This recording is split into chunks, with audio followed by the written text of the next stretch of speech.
I've noticed that some of the stations are installing small convenience stores. What's the long-term plan with these? Are all stations going to have one?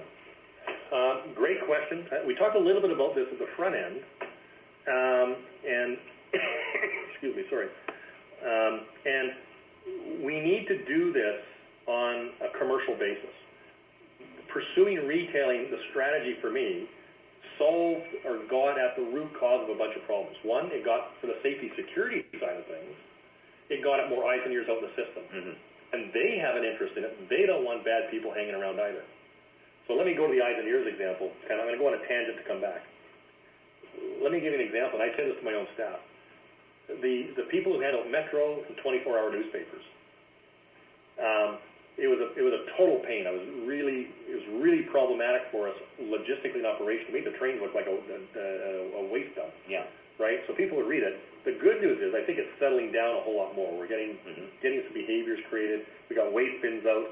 But the interesting thing, once we got past the frustration internally in our company and our staff about messy trains, there has not been one safety incident that I'm aware of when those people have been out handing out newspapers. Not that they're going to do anything, but it's a deterrent. It's the eyes and ears effect. Now I come back to the retailing conversation that I believe fits in the same thing, because they don't want people around either. Exactly. Bad people. So retailing, the goal for me is it must be commercially viable for the private sector to invest.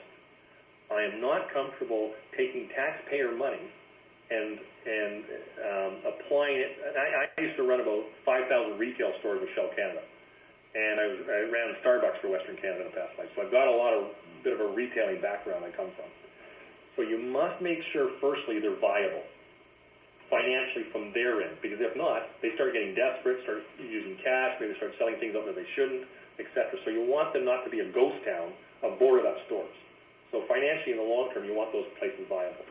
So yes, then they come the eyes and the ears. So you are seeing more stores out there, and we're trying to put in services like international news, ethical bean, there's sushi shops going in, etc. So we're going to push this, but it has to be balanced, the size of the store, based on the available real estate we have. So I think it's the short term. What can we squeeze and leverage out of existing infrastructure without blowing these stations up, which are really costly? The bigger imprint is, how do you move past existing retailing to a real broad densification of station development of buildings like Main Street, where you actually got office buildings and apartment buildings literally built right over top or around the station, that you can leverage real estate and get rid of. Let me give you an example, like in New Westminster, the New Westminster SkyTrain station. Right. So next to it, it was for years and years was a private lot owned by a private individual, not on our property, and it was full of needles and everything else. It was a ghetto zone as far as I was concerned, and with it came the related crime. So we worked very closely with the developer there, say, to put in retailing stores and the Safeways and a bunch of condominiums and other things go up above. It's a $250 million investment, not by us, but by the private investor. It's going to connect to the SkyTrain station. So how do you move and improve the safety security needle and actually get people living and protecting that community fundamentally, that otherwise it used to be a ghetto zone? Right. So, and with it comes a station reconfiguration. So retailing is the start of things, but there's a far bigger game that we'd really like to get to. And the more we can leverage our air rights, our real estate, our densification, there's less reliant financially that we should have to drain on the taxpayer. And that's the goal. So I try and run this business like I own it.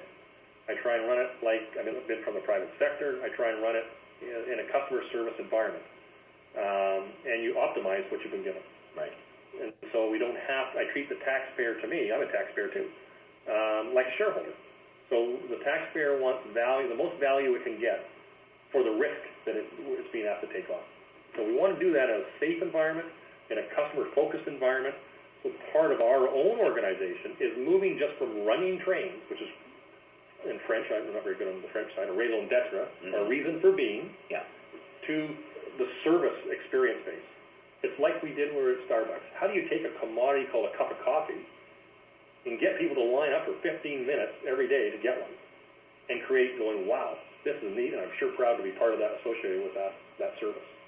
right? So the goal is, can we move SkyTrain to a service-based mindset of SkyTrain attendance, of services like retailing, et cetera, better lighting, make people feel more safe and secure, because engaging the public that it's their system and that they've got ownership in it, it's not just the employees of the company. Right. So if we can do that, then we now have something.